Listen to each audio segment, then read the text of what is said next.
What flavors of catastrophic risk are we talking about here? What's your favorite flavor in terms of ice cream? So mine is coconut. Nobody seems to like coconut ice cream. Ice cream aside, what are you most worried about in terms of catastrophic risk that will help us kind of make concrete the discussion we're having about how to fix this whole thing? Yeah.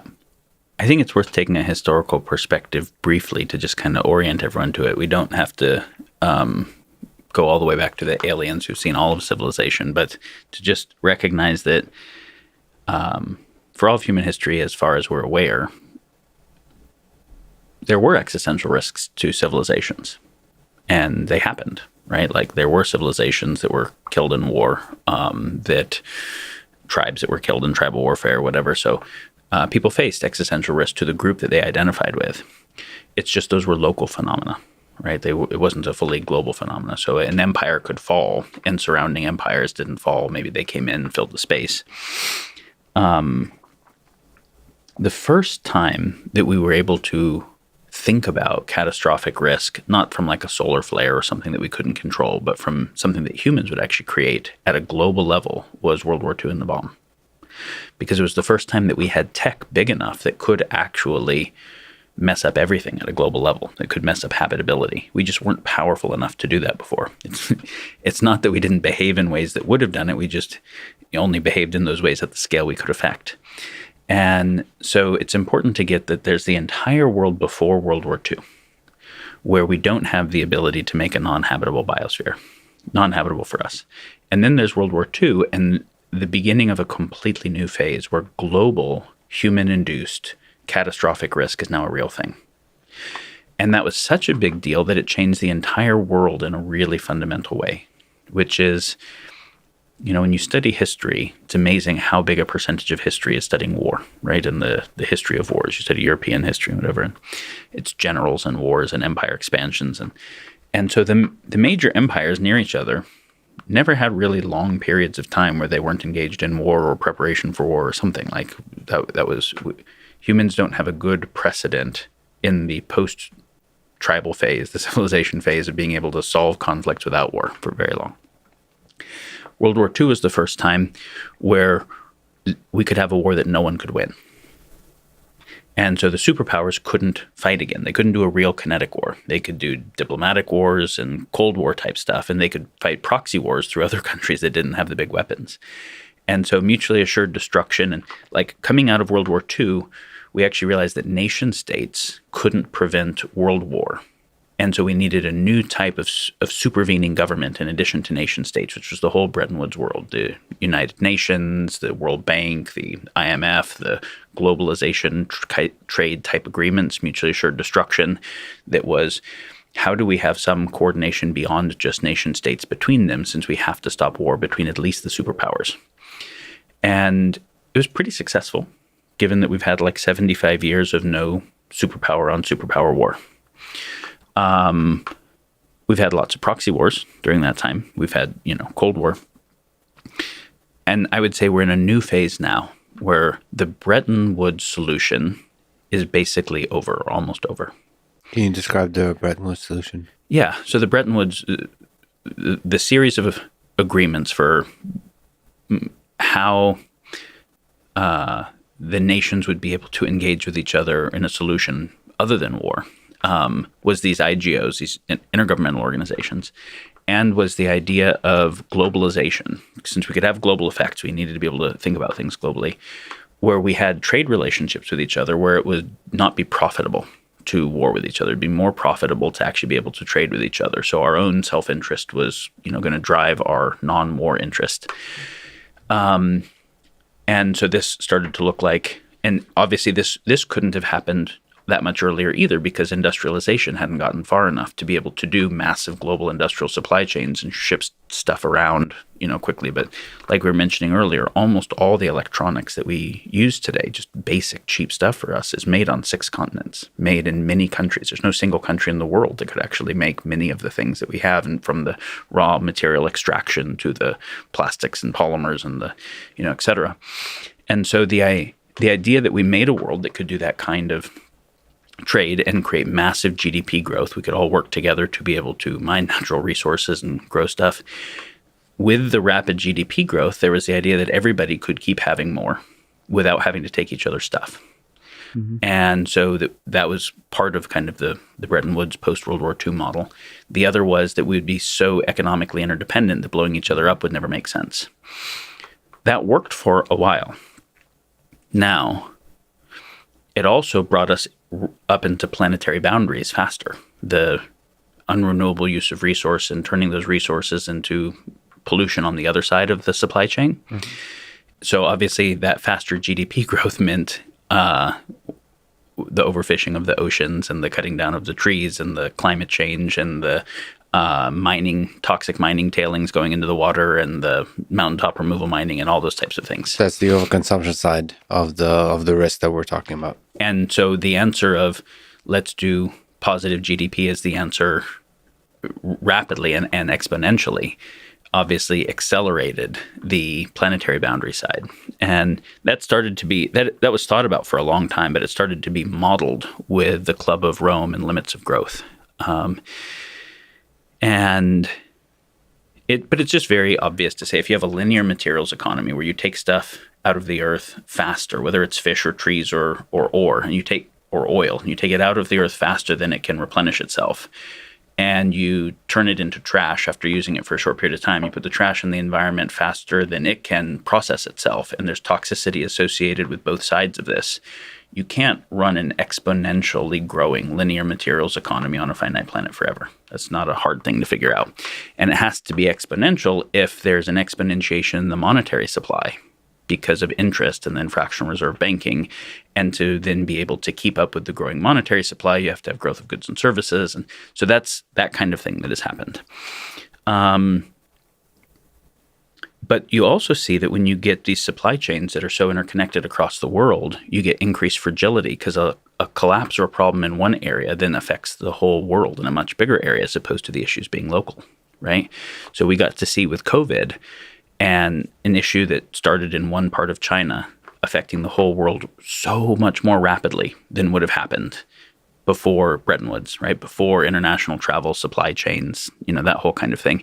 And with a bunch of second and third order effects that people wouldn't have predicted. Okay, we have to stop certain kinds of travel because of viral contaminants, but the countries doing agriculture depend upon fertilizer they don't produce that is shipped into them and depend upon pesticides they don't produce. So we got both crop failures and crops being eaten by locusts in scale in Northern Africa and Iran and things like that because they couldn't get the supplies of stuff in. So then you get massive starvation or future kind of hunger issues because of supply chain shutdowns.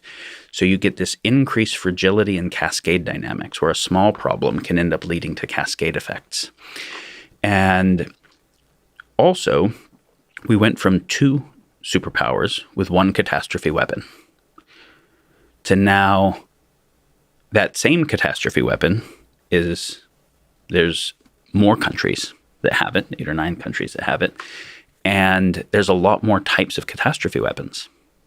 We now have catastrophe weapons with weaponized drones that can hit infrastructure targets, in fact, every new type of tech has created an arms race. So we have not, with the UN or the other kind of intergovernmental organizations, we haven't been able to really do nuclear deproliferation. We've actually had more countries get nukes and keep getting faster nukes, the race to hypersonics and things like that. And every new type of technology that has emerged has created an arms race. And so you can't do mutually assured destruction with multiple agents the way you can with 2 agents. 2 agents, it's much easier to create a stable Nash equilibrium that's forced. But the ability to monitor and say, if these guys shoot, who do I shoot? Do I shoot them? Do I shoot everybody? And so you get a 3-body problem. You get a very complex type of thing when you have multiple agents and multiple different types of catastrophe weapons, including ones that can be much more easily produced than nukes. Nukes are really hard to produce. There's only uranium in a few areas. Uranium enrichment is hard. ICBMs are hard. But weaponized drones hitting smart targets is not so hard. There's a lot of other things where basically the scale at being able to manufacture them is going way, way down to where even non-state actors can have them. And so when we talk about exponential tech and the decentralization of exponential tech, what that means is decentralized catastrophe weapon capacity. And especially in a world of increasing numbers of people feeling disenfranchised, frantic, whatever, for different reasons. So I would say where the Bretton Woods world doesn't prepare us to be able to deal with lots of different agents, having lots of different types of catastrophe weapons you can't put mutually assured destruction on, where you can't keep doing growth of the materials economy in the same way because of hitting planetary boundaries, and where the fragility dynamics are actually now their own source of catastrophic risk. So now there was all the world until World War II. And World War II is just from a civilization timescale point of view, is just a second ago. It seems like a long time, but it is really not. We get a short period of relative peace at the level of superpowers while building up the military capacity for much, much, much worse war the entire time. And then now we're at this new phase where the things that allowed us to make it through the nuclear power are not the same systems that will let us make it through the next stage. So what is this next post-Bretton Woods? How do we become safe vessels, safe stewards of many different types of exponential technology is a key question when we're thinking about X-Risk. Okay. So, and I'd like to try to answer the how a few ways, but first on the mutually assured destruction, do you give credit to the idea of two superpowers not blowing each other up with nuclear weapons, to the simple game theoretic model of mutually assured destruction, or something you've said previously, this idea of inverse correlation, which I tend to believe between now you were talking about tech, but I think it's maybe broadly true, the inverse correlation between competence and propensity for destruction. So the better, the bigger your weapons, not because you're afraid of mutually assured self-destruction, but because we're human beings and there's a deep moral fortitude there that's somehow aligned with competence and being good at your job. That like it's very hard to be a psychopath and be good at killing at scale. Do you share any of that intuition? Kind of. I think most people would say that Alexander the Great and Genghis Khan and Napoleon were effective people that were good at their job, that were actually maybe asymmetrically good at being able to organize people and do certain kinds of things that were pretty oriented towards certain types of destruction, or pretty willing to, maybe they would say they were oriented towards empire expansion, but pretty willing to commit certain acts of destruction in the name of it. What are you worried about? The Genghis Khan, or you could argue he's not a psychopath. That are you worried about Genghis Khan? Are you worried about Hitler? Or are you worried about a terrorist who has a very different ethic, which is not even it's not trying to preserve and build and expand my community. It's more about just the destruction in itself is the goal. I think the thing that you're looking at that I do agree with is that there's a psychological disposition towards construction, right, and a psychological disposition more towards destruction. Obviously, everybody has both and can toggle between both. And oftentimes one is willing to destroy certain things. We have this idea of creative destruction, right? Willing to destroy certain things to create other things. And utilitarianism and trolley problems are all about exploring that space. And the idea of war is all about that. I am trying to create something for our people, and it requires destroying some other people. Sociopathy is a funny topic because it's possible to have very high fealty to your in-group and work on perfecting the methods of torture to the out-group at the same time, because you can dehumanize and then remove empathy. And I would also say that there are types. So the thing that gives hope about the orientation towards construction and destruction being a little different in psychologies is what it takes to build really catastrophic tech. Even today, where it doesn't take what it took to make a nuke, a small group of people could do it, takes still some real technical knowledge that required having studied for a while and some then building capacity. And there's a question of, is that psychologically inversely correlated with the desire to damage civilization meaningfully? A little bit, I think. No, I think a lot. I think it's actually, I mean, this is the conversation I had I think offline with Dan Carlin, which is it's pretty easy to come up with ways that any competent, I can come up with a lot of ways to hurt a lot of people. And it's pretty easy. I alone could do it. And there's a lot of people as smart or smarter than me, at least in the creation of explosives. Why are we not seeing more insane mass murder? I think there's something fascinating and beautiful about this. Yes. And it does have to do with some deeply pro-social types of characteristics in humans. But when you're dealing with very large numbers, you don't need a whole lot of a phenomena. And so then you start to say, well, what's the probability that X won't happen this year, then won't happen in the next 2 years, 3 years, 4 years? And then how many people are doing destructive things with lower tech? And then how many of them can get access to higher tech that they didn't have to figure out how to build? So when I can get commercial tech, and maybe I don't understand tech very well, but I understand it well enough to utilize it, not to create it, and I can repurpose it. When we saw that commercial drone with a homemade thermite bomb hit the Ukrainian munitions factory and do the equivalent of an incendiary bomb level of damage, that's just home tech. That's just simple kind of thing. And so the question is not does it stay being a small percentage of the population? The question is, can you bind that phenomena nearly completely? And especially now as you start to get into bigger things, CRISPR gene drive technologies and various things like that. Can you bind it completely long term? Over what period of time?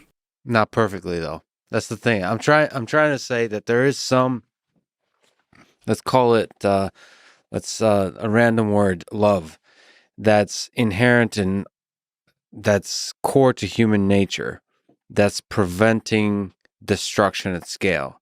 And you're saying, yeah, but there's a lot of humans. There's going to be 8+ billion, and then there's a lot of seconds in the day to come up with stuff. There's a lot of pain in the world that can lead to a distorted view of the world, such that you want to channel that pain into the destruction, all those kinds of things. And it's only a matter of time that any one individual can do large damage, especially as we create more and more democratized, decentralized ways to deliver that damage. Even if you don't know how to build the initial weapon, you can.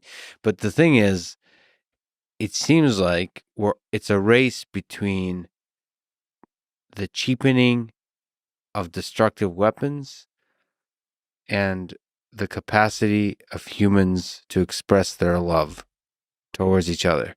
And it's a race that so far, I know on Twitter, it's not popular to say, but love is winning. Okay. So what is the argument that love is going to lose here against nuclear weapons and biotech and AI and drones? Okay, I'm going to come at the end of this to a how love wins. So I just want you to know that that's where I'm oriented. That's the end. Okay. But I'm going to argue against why that is a given. Because it's not a given. I don't believe. And I think this is like a good romantic comedy. So you're going to create drama right now, but it will end in a happy ending. Well, it's because it's only a happy ending if we actually understand the issues well enough and take responsibility to shift it. Yes. Do I believe, there's a reason why there's so much more dystopic sci-fi than protopic sci-fi, and the some protopic sci-fi usually requires magic, is because, or at least magical tech, right? Dilithium crystals and warp drives and stuff. Because it's very hard to imagine people like the people we have been in the history books with exponential type technology and power that don't eventually blow themselves up, that make good enough choices as stewards of their environment and their commons and and each other and et cetera. So like it's easier to think of scenarios where we blow ourselves up than it is to think of scenarios where we avoid every single scenario where we blow ourselves up. And when I say blow ourselves up, I mean the environmental versions, the terrorist versions, the war versions, the cumulative externalities versions. Can I? And I'm sorry if I'm interrupting your flow of thought, but why is it easier? Could it be a weird psychological thing where we either are just more capable to visualize explosions and destruction, and then the sicker thought, which is like we kind of enjoy for some weird reason thinking about that kind of stuff, even though we wouldn't actually act on it. It's almost like some weird, like I love playing shooter games, first person shooters, and like especially if it's like murdering zombie, Doom, you're shooting demons. I played one of my favorite games, Diablo, is like slashing through different monsters and the screaming and pain and the hellfire. And then I go out into the real world to eat my coconut ice cream, and I'm all about love. So like can we trust our ability to visualize how it all goes to shit as an actual rational way of thinking? I think it's a fair question to say to what degree is there just kind of perverse fantasy and morbid exploration and whatever else that happens in our imagination. But I don't think that's the whole of it. I think there is also a reality to the combinatorial possibility space and the difference in the probabilities that there's a lot of ways I could try to put the 70 trillion cells of your body together that don't make you. There's not that many ways I can put them together that make you. There's a lot of ways I could try to connect the organs together that make some weird kind of group of organs on a desk, but that doesn't actually make a functioning human. And you can kill an adult human in a second, but you can't get one in a second. It takes 20 years to grow one and a lot of things to happen right. I could destroy this building in a couple minutes with demolition, but it took a year or a couple years to build it. There's Calm down, Cole. This is just an example. It's not. He doesn't mean it. There's a gradient where entropy is easier, and there's a lot more ways to put a set of things together that don't work than the few that really do produce higher order synergies. And so, when we look at a history of war, and then we look at exponentially more powerful warfare, an arms race that drives that in all these directions. And when we look at a history of environmental destruction and exponentially more powerful tech that makes exponential externalities multiplied by the total number of agents that are doing it and the cumulative effects, there's a lot of ways the whole thing can break, like a lot of different ways. And for it to get ahead, it has to have none of those happen. And so there's just a probability space where it's easier to imagine that thing. So to say, how do we have a protopic future? We have to say, well, one criteria must be that it avoids all of the catastrophic risks. So can we inventory all the catastrophic risks? Can we inventory the patterns of human behavior that give rise to them? And could we try to solve for that? And could we have that be the essence of the social technology that we're thinking about to be able to guide, bind, and direct the new physical technology? Because so far, our physical technology, like we were talking about the Genghis Khans and like that obviously use certain kinds of physical technology and armaments, and also social technology and unconventional warfare for a particular set of purposes. But we have things that don't look like warfare, like Rockefeller and Standard Oil. And it looked like a constructive mindset to be able to bring this new energy resource to the world. And it did. And the second order effects of that are climate change and all of the oil spills that have happened and will happen, and all of the wars in the Middle East over the oil that have been there, and the massive political clusterfuck and human life issues that are associated with it, and on, right? And so it's also not just the orientation to construct a thing can have a narrow focus on what I'm trying to construct, but be affecting a lot of other things through second and third order effects I'm not taking responsibility for. And you often, on another tangent, mention second, third, and fourth order effects. Nth order. And the cascading. Order, which is really fascinating. Like starting with the third order plus, it gets really interesting. because we don't even acknowledge like the second order effects. Right. But like thinking, because those it could get bigger and bigger and bigger in ways we're not anticipating. So how do we make those? So it sounds like part of the